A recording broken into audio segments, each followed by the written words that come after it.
Hello, everyone, and welcome to tonight's author event.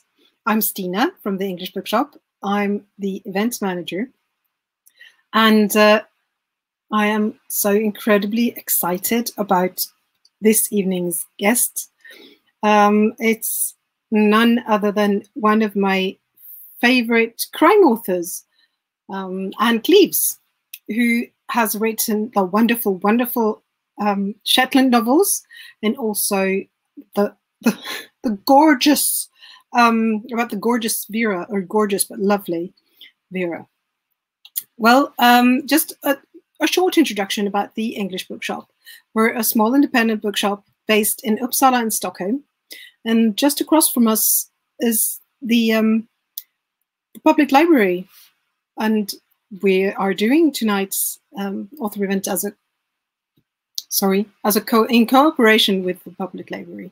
So if you're ever in Uppsala, do pop into the bookshop and do pop into the library, because we can together, I think we can probably help you with your every bookish need. The pandemic has thrown us a few curveballs. We can no longer host events in the shop, neither the shops nor the library, but we can do these amazing author events live on Facebook and YouTube. And that's amazing, because we can have such huge names as well as Ann Cleeves, for example. We also do reading groups online. If you're interested in joining us, we have so much fun, so feel free to join us at any time. You can get more information about it at our website, bookshop.se. Well, enough of me babbling on. Let's welcome tonight's guest star, Ann Cleeves. And the interviewer is Thomas Kanger, a journalist and author, also an author writing mystery novels. Welcome, a huge applause. Hello, Miss Cleeves. Since Hello. I know that I'm your senior in age, I hope we can be Ann and Thomas. I think we should, absolutely. Crime writers are the friendliest bunch, don't you think? I don't know if you find that, but certainly in the UK, we all get on remarkably well. We're all friends with each other. And we're not snobs, right? We are definitely not snobs, no. First of all, can you please tell me where you are? Yes, I'm in northeast England. I'm in a seaside town called Whitley Bay, which is in North Tyneside, right close to Vera country. So the county of Northumberland goes straight from the Tyne right up to the Scottish border. And it's bordered by the North Sea on the east and the Pennines on the west. And that's where I am. Oh, sounds lovely. From the picture, I believe you have a window to one of your sides. I think it's if it's mirror turned or not, I'm not sure, but you have a window nearby, right? Yes, but only onto a very boring street, not onto the sea or anywhere pretty. Oh, tell me a bit. What can you see outside? I can see other houses, and this is because we had lockdown, and we've been in lockdown for a long time. I've got to know my neighbours in a way that I never had before, because people got together. We were shopping for some of the older people. We had a wonderful woman who worked for a brewery. So she was the beer fairy. She would deliver beer when the rest of us couldn't get out to get it. And somebody else worked in a post office. So she collected all the post. And because I have books, I put a box of books out on my front wall every now and again so that people could have something to read. It's like old neighborhood, right? Yeah, very much. And the kids now are allowed to play out, so they know each other and they play out in the street much more than they used to. Okay. So you see no birds outside? Not here, not in the street, no. It's very tedious. Otherwise, I get the feeling that you're quite a bird watcher, at least very interested in birds. My husband was, yes. I met him on the island of Fair Isle, which is one of the more remote Shetland islands. And I dropped out of university. I needed something to do, somewhere to work. And quite by chance, in a pub in London, I got offered a job as assistant cook in the bird observatory in Fair Isle. And I didn't even know exactly where Fair Isle was, but it is one of the Shetland Islands. And off I went to start this amazing adventure. And that's where my love for Shetland began. It's a long way. It's 13 hours by boat from Scottish mainland up to Shetland, and then another 3 hours on a horrible little boat into Fair Isle. And I met my husband. He came as a visiting bird watcher. I read your book, Blue Lightning, and so yes. I know a bit about getting into Fair Isle. Yes, it seems very difficult. Yeah, it's fine if the weather's good. Yeah, of course. So do you go back? Or yes, I do. I go back to Shetland mainland more often because it's easier. But I go into Fair Isle too. Yeah, still got friends there and still in touch with people there. And my husband died 3 years ago. And one of the first things I did was to go into Fair Isle with a friend and stayed there and just having wonderful memories. I will tell you, you have quite a big fan base here in Sweden. Not only Stina, who said, but I did some checking. Actually, the TV films, Shetland, when it was, now it's not broadcasted, but when it was, it had about 500,000 viewers, which is quite a lot in Sweden. Yeah, actually. That's good. Oh, well, we are only 10 million, you know. So yeah, no, that's brilliant. Yeah, no, fine. I will tell you, I watched every single one of them. Well, you might be pleased to know that they're filming more. So they're in the islands as we speak. They're up in Shetland filming a new series now. So with the same guy, Henslow, right? Yes, with Jimmy Henshaw. They were due to film last spring, but again, because of the pandemic, they were up there, but they all had to come home. And they've been there since April, since the beginning of April. They've been up filming in the islands, and I think there'll be another series aired either in the autumn or early next year. Yeah, that's great. I've been waiting. I've been checking once in a while to see if there's something is coming up, but so far I've been disappointed. But that's great. No, it will be coming on. Also, you have a good reading follower, Wildfire, Swedish Vild Eld. Was actually, and the last statistics, it was number 6 of all borrowed library books, of translated books, I would say. Yeah, I love libraries. So thanks very much. If there are any borrowers out there, do support your local library and your local independent bookshop, of course. Yeah. You are very productive. I counted 34 books. Is that correct? So far? About one a year since I started. I've been writing for a long time. So my first book came out in 1986, I think. So yeah, about one a year since then. 34 books in 35 years. Yeah, not bad. And a new one coming out in September. Which year were you lazy? Well, there's a new one coming out later this year, so. Oh, okay. So you catch up. Yeah, I'll catch up. All right then. Tell us a bit about your professional background.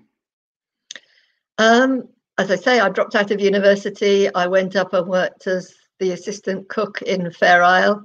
I must have done all right because I went back the next year as head cook. And then after I got married, my husband was a nature reserve warden, and we lived on a tiny tidal island near Liverpool.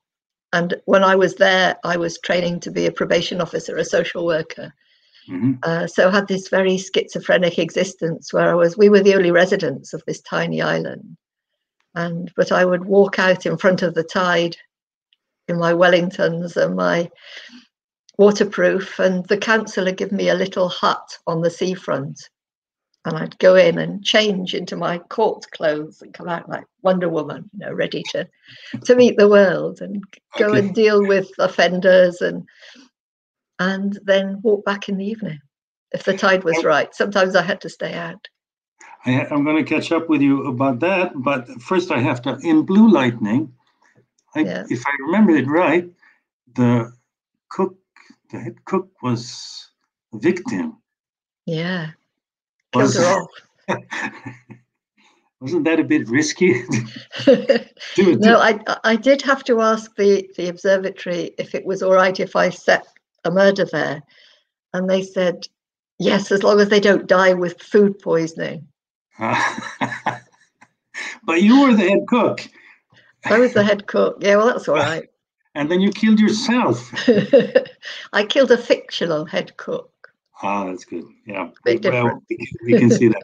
Okay, this probation officer, I also saw that you were a child care officer, correct? Yeah.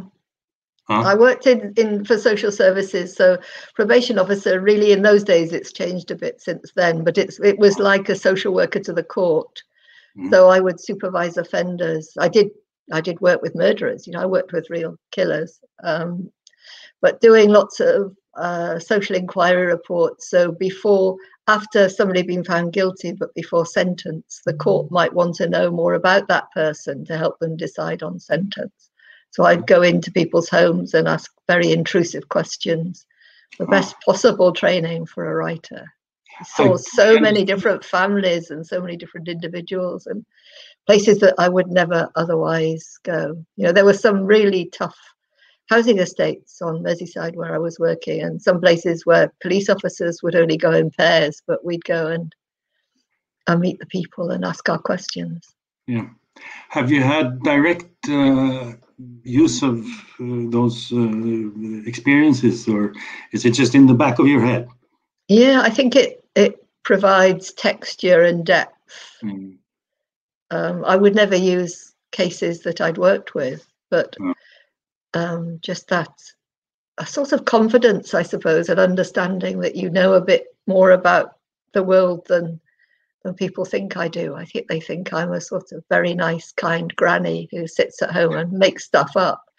But actually, I've met some quite ruthless and quite difficult, and been in quite difficult situations. That sounds very useful in this case. Since I'm a journalist. Same for you too. Yeah, I probably have read hundreds of police investigations, and of course, that's the basis of doing procedural crime novels as I do. Yeah. So I've had a lot. So I understand that. That's great. And also, if people do not have this kind of experience of being in these rough kind of situations, what can you write about? Then you end up with nothing. It doesn't have to be a rough situation, I think, but I think you do need to live a bit, and you need to go out into the real. I get lots of ideas using public transport because I'm sitting there listening, and people can talk very loudly either on their phones or to their friends, and you pick up amazing information and snippets of conversation. And I don't know about you, but I think it's very much about the what if. You hear something, what if actually? Do you take notes when you come home? No, I don't. It just stays in my head and it ferments a bit, like beer. It's there bubbling away, waiting to be tapped. Okay. Usually one would ask a question like this: what made you start writing? Which is a bit of a silly question, because why not write? I mean, sometimes I feel the opposite should be the correct, better answer. But I still will ask you: what made you start writing? What was your first impulse? I think my dad was a village teacher, a village headmaster in very small villages. And so he taught me. And it's not much fun in that sort of community being the teacher's kid. So I was always a bit of an outsider, I think. I was always the one outside looking in, listening. And I think that's maybe where it started.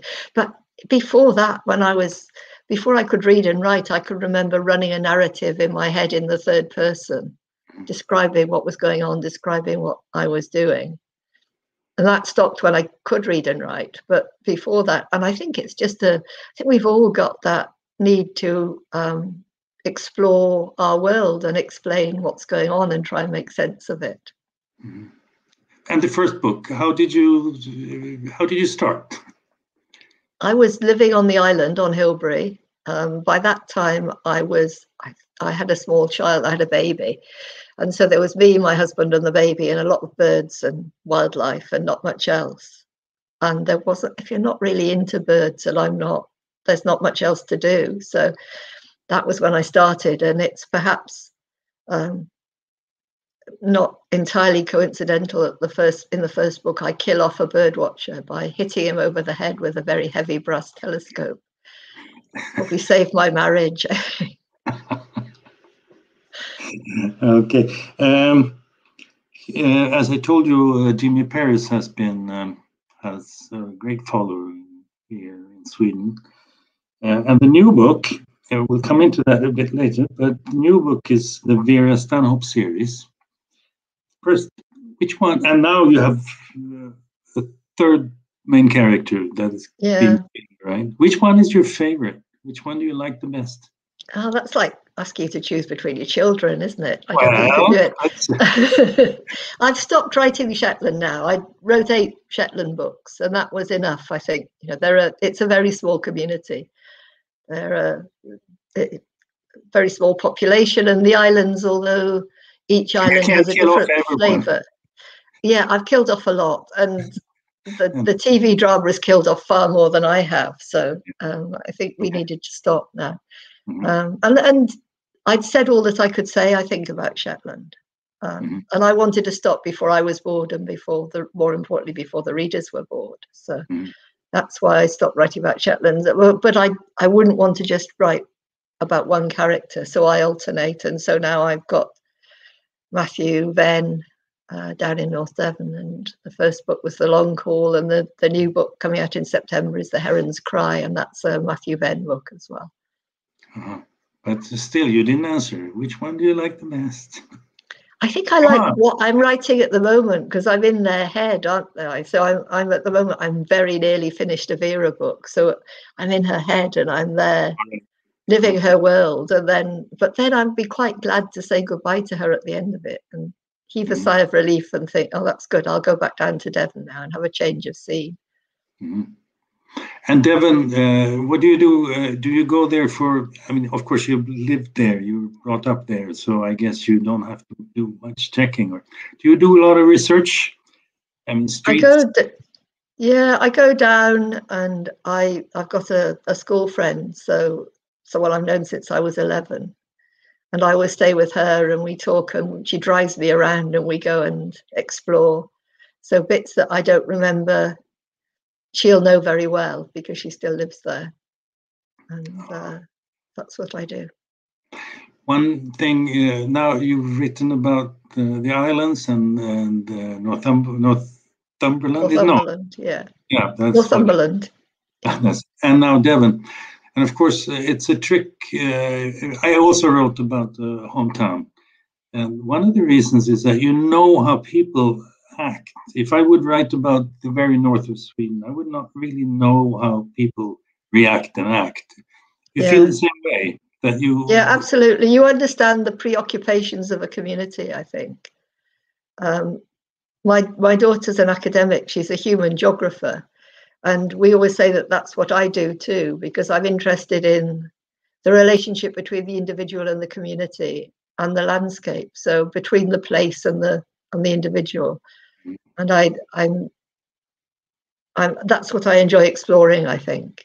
I think we are all a product of where we live and where we've come from, what we see out of our window and the kids we played with in the street, and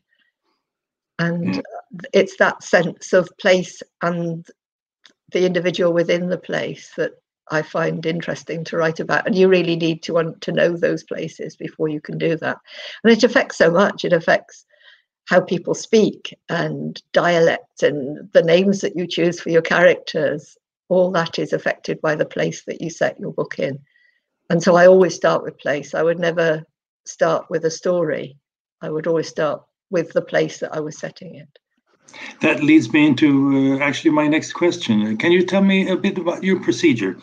Writers work in very different ways. When I read about Elizabeth George, she basically does a CV for everyone, and then she writes the whole plot and everything, and then she just fills it in the gaps. To me, that sounds not very fun, honestly. No, nor me. It sounds terribly boring. And for the first 20 years, I had no commercial success, so it had to be fun. I was writing a book a year and making with a mainstream publisher and making just enough to buy a couple of bikes for the kids, so it had to be fun. I had to enjoy it, and if I knew exactly what was going to happen, that wouldn't be any fun. So no, like you, I start with a place and with maybe a vague idea of the tone and the atmosphere, and it's quite vague, and then I write like a reader. So I'll write the first scene and I need to know what happens next, so I'll write the next one, and that means lots of editing, but I don't mind doing that. But you don't have, sorry, go on. About halfway through I'll have some sort of idea where the book's going, where it's leading, but not until then. I just grope my way forward. Okay, I'm in between there somewhere. I like to have at least a road that I'm walking down in order to know. I quite know. I want to know where it ends, actually, because it's like if you know the goal, then you know the road. No, I don't usually, and it can be a bit scary, but I think I need that tension, that nervousness, that I'm not entirely sure where I'm going. So is that the case with this book? I just finished it, actually. I got it on Saturday and I read it directly, of course. At page 110, I thought I knew who the killer was. Yeah. I was wrong. But does that mean that you decide who the killer is while you're going on, or is it? Yeah, absolutely. So in the middle, you don't even know who the killer is? No. Really? No. I get there at about the same time as Vera, I think. That book was quite fun because it was a twist, a contemporary twist on quite a classic golden age detective story. You know, midwinter, a country house, and a murder. And I wanted to, again, it was that idea of community and place, because in Northumberland there are still big houses. It's quite feudal. I just have big landowners and people who work for them and with them, and they're quite tied together with different senses of obligation and responsibility on both sides. And I was quite interested in exploring that, because we British are we're very obsessed with class, aren't we? So really? I was quite interested in I've never heard that. a sort of contemporary twist on that, and looking at rural community as it is now rather than as it used to be. So the house is crumbling slightly, and actually the one, I suppose the one housekeeper is more well educated than any of the landed gentry. Yeah, it was quite. I quite liked the way you portrayed these people who are interacting with each other and all that stuff. So I understand that this is the way you background. Write. Yes, I write a lot about families because I worked a lot professionally with families. So, is it correct to say that you are stable, or your boots are deep down in the English tradition of writing crime novels? Yeah, I think so. Yes, but I quite like subverting that and playing with that. I like the structure. I like having that structure of a murder, a limited number of suspects, and then some kind of resolution at the end.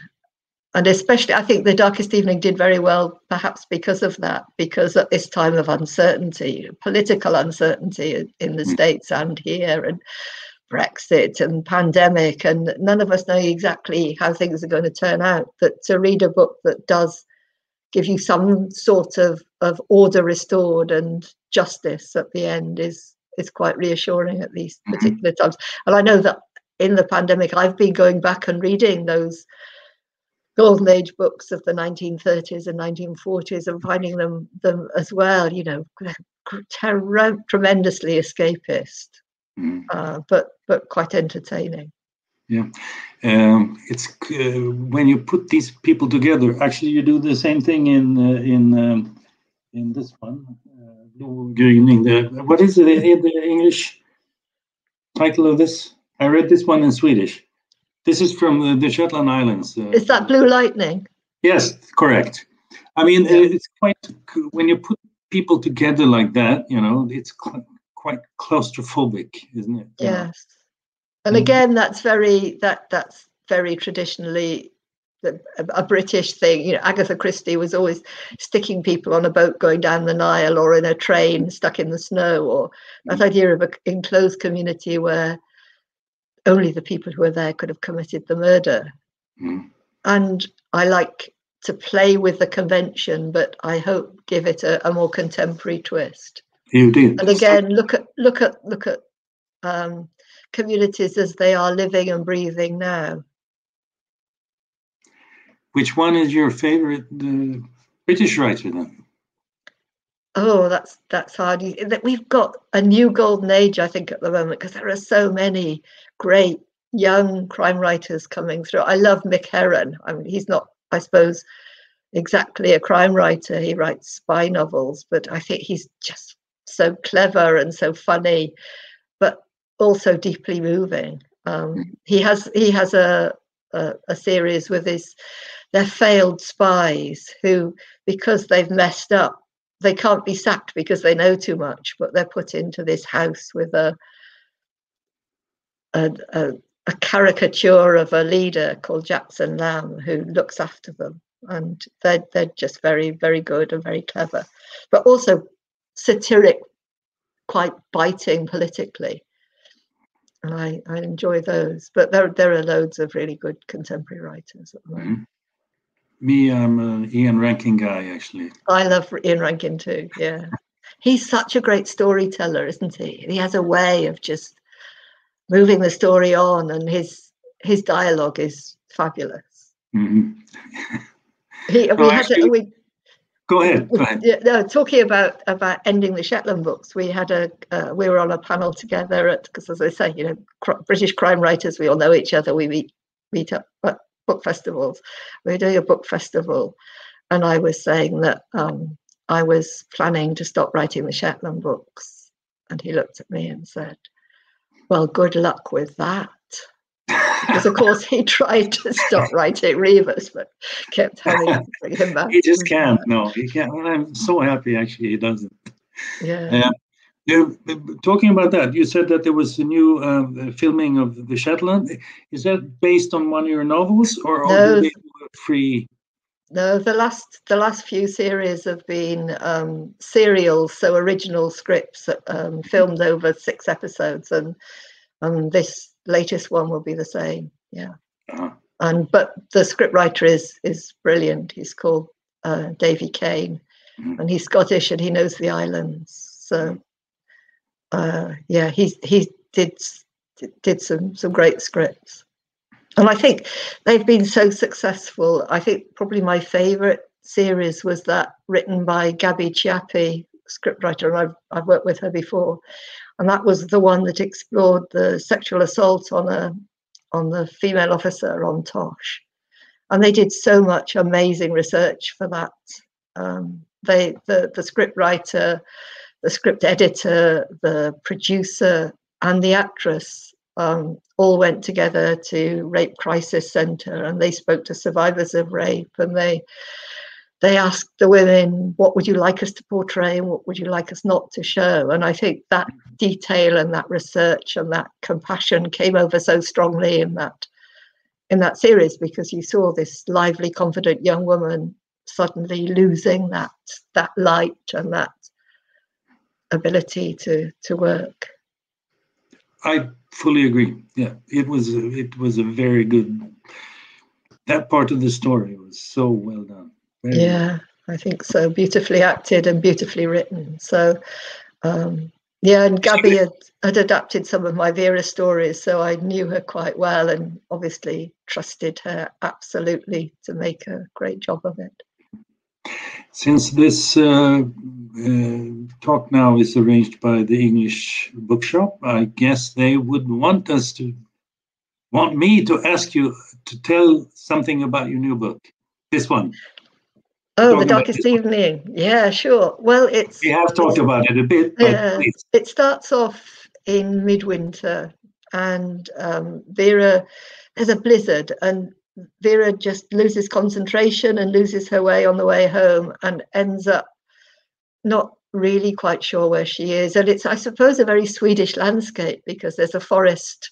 She's surrounded by forest, and comes on a narrow road, comes across a car parked by the side of the road, and she thinks maybe there's been an accident because of the snow, and she gets out to explore. And the driver's door is open, and she assumes that the driver has walked off to get better phone reception or to find help.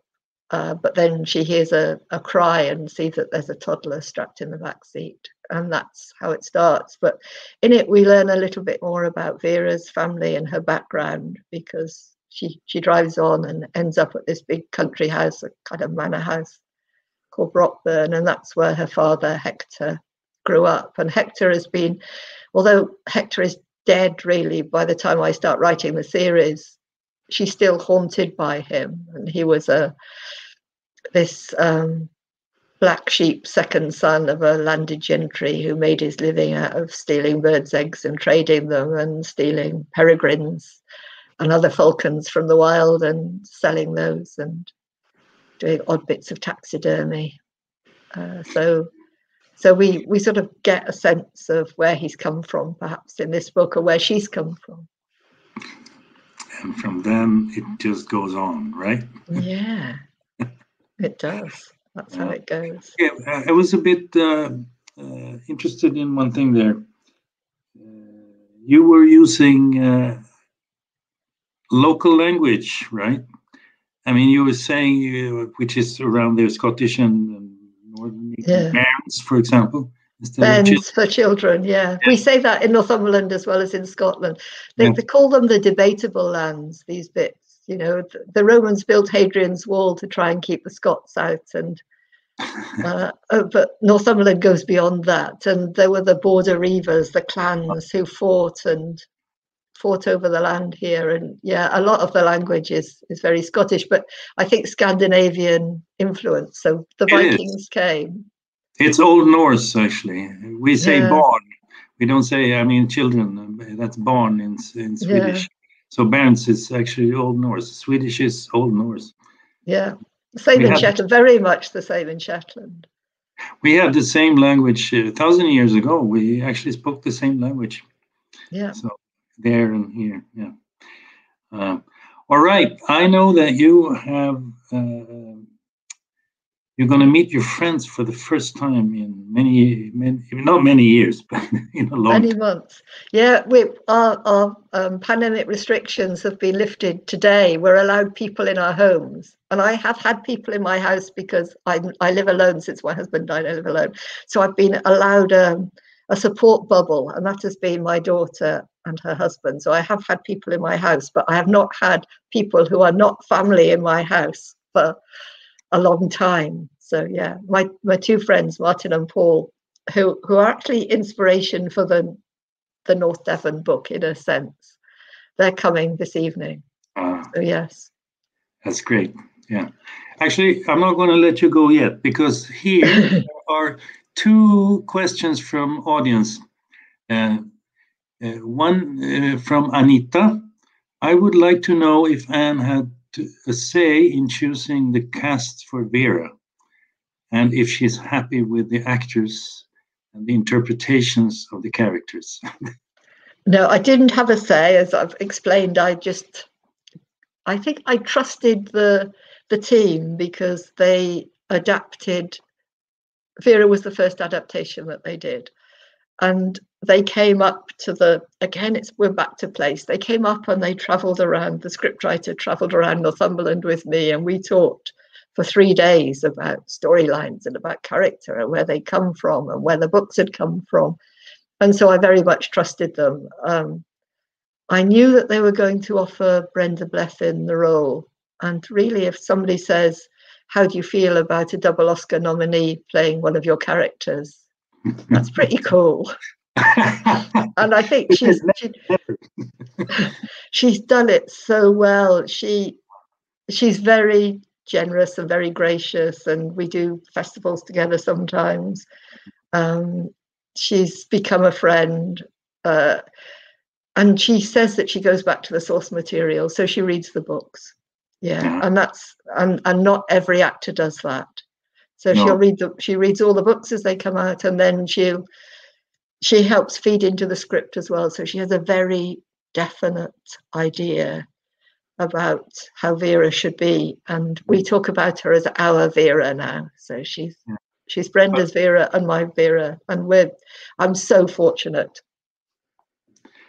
Vera is a very strong character. I mean, she's a very strong character. So I mean, it takes a strong actor to do it, I think. Yeah, and an actor who doesn't mind dressing down and doesn't mind looking foolish sometimes, and doesn't expect to be, because Brenda, when she scrubs up, she's just so elegant and so beautiful, but she's quite happy in her wellies and her Mac in the show. And I think people love her because she's an older woman who's authoritative and doesn't care what she looks like. Okay, there's one question from Elin. How are you dealing with the pandemic in your writing now? Does it come into the storylines, or is your fictional world pandemic free? Hi, she says, "Oh, welcome back to Sweden." Yeah, hi, Aileen. I hope to be there in person in the English Bookshop when we're allowed. That would be lovely.